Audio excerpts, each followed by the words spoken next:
بسم اللہ الرحمن الرحیم۔ السلام علیکم جی دوستو، امید کرتا ہوں سارے دوست خیر و عافیت سے ہوں گے۔ دوستو، اگر آپ لوگ مسلمانوں کی تاریخ پر نظر ڈالیں گے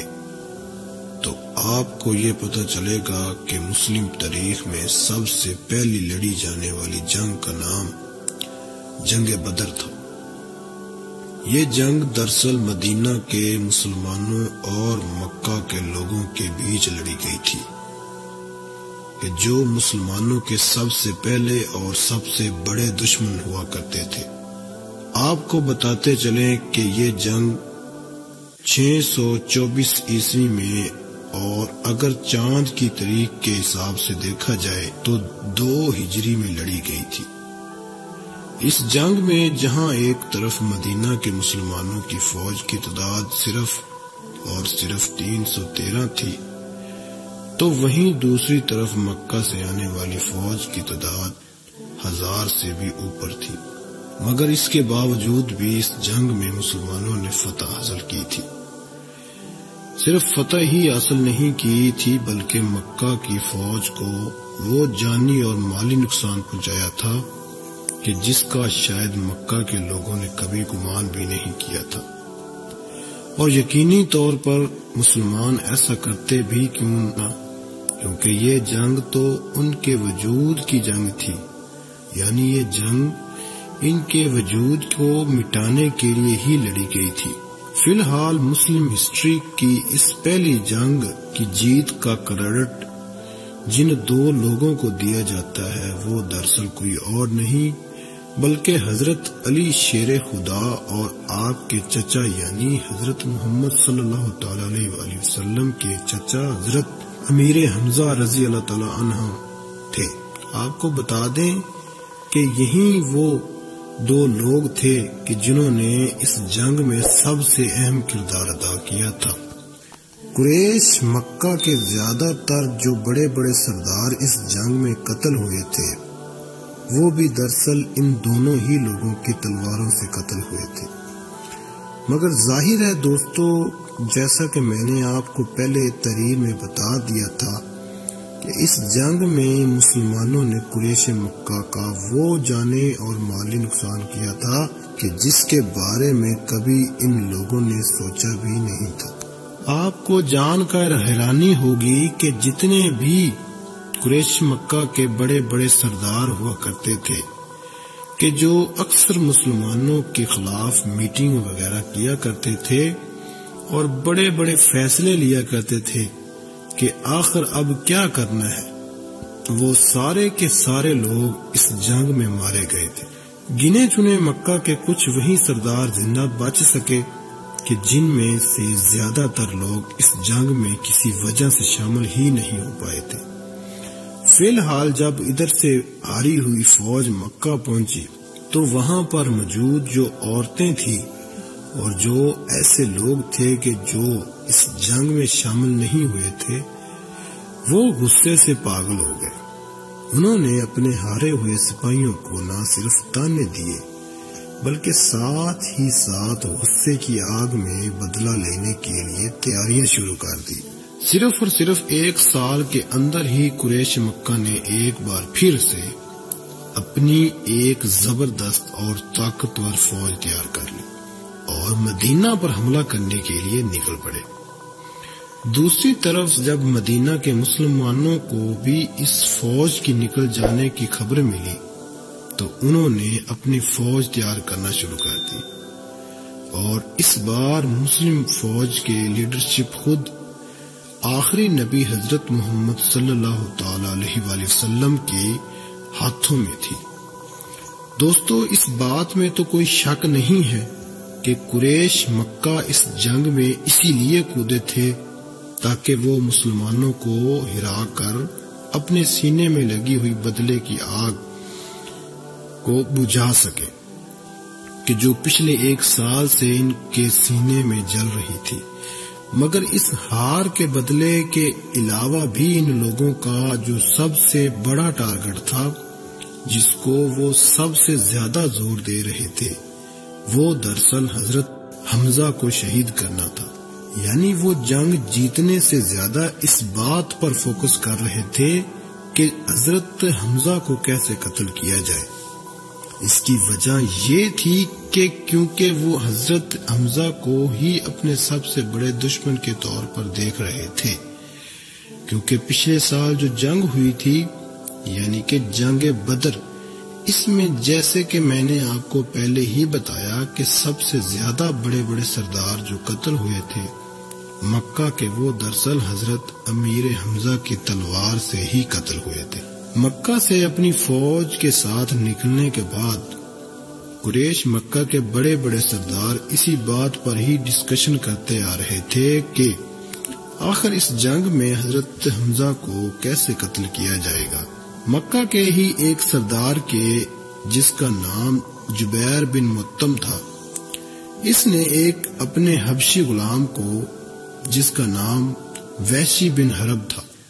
اس کو لالچ دیا تھا کہ اگر وہ آخری نبی حضرت محمد صلی اللہ تعالی علیہ وآلہ وسلم کے چچا حضرت امیر حمزہ بن مطلب کو قتل کر دے گا،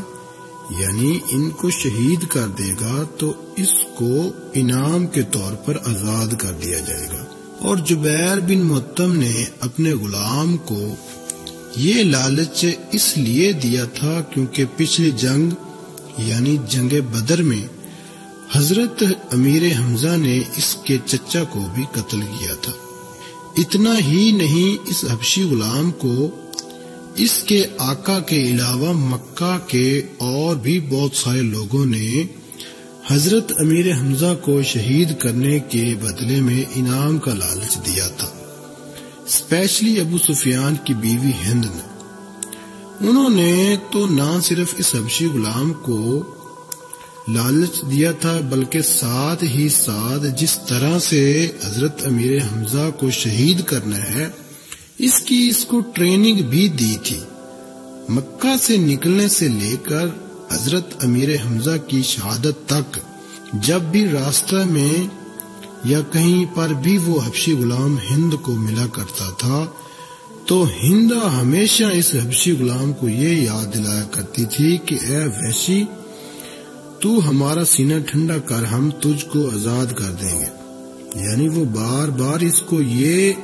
یاد دلاتی تھی کہ اس کا مین ٹارگٹ کیا ہوگا اور اس کو کس مقصد کے لیے اس جنگ کے میدان میں لایا گیا ہے۔ اب ظاہر ہے دوستو، یہ وحشی بن حرب نام کا جو حبشی غلام تھا، یہ اتنا طاقتور یا بہادر یا ہوشیار تو تھا نہیں یہ جو حضرت امیر حمزہ کے مقابلے میں آ سکتا تھا، کیونکہ ظاہر ہے وہ تو اس دور کے ایک مانے ہوئے جنگجو مانے جاتے تھے، مگر پھر بھی اس غلام کے پاس ایک ایسا ہنر تھا کہ جس کے بھروسے پر ہی اس نے مکہ کے لوگوں سے حضرت امیر حمزہ کو شہید کرنے پر ہمیں بری تھی۔ وہ ٹیلنٹ یہ تھا کہ دراصل یہ بہت دور سے ہی نشانہ لگا کر اپنے نیزے یا خنجر کو اس طرح سے پھینکتا تھا کہ اس کا یہ نشانہ کبھی بھی نہیں چکتا تھا۔ فی الحال دوستو، جنگ احد کے نام سے مشہور مسلمانوں تاریخ کی دوسری جنگ شروع ہوئی۔ اس جنگ میں جہاں ایک طرف مسلمانوں کی تعداد 700 کے قریب تھی تو وہیں دوسری طرف قریش مکہ کی تعداد لگ بھگ 3000 کے قریب تھی۔ جنگ شروع ہونے سے پہلے ہی آخری نبی حضرت محمد صلی اللہ تعالی علیہ وسلم نے اپنے 50 تیر اندازوں کو ایک پہاڑی جبل الروما پر کھڑا کیا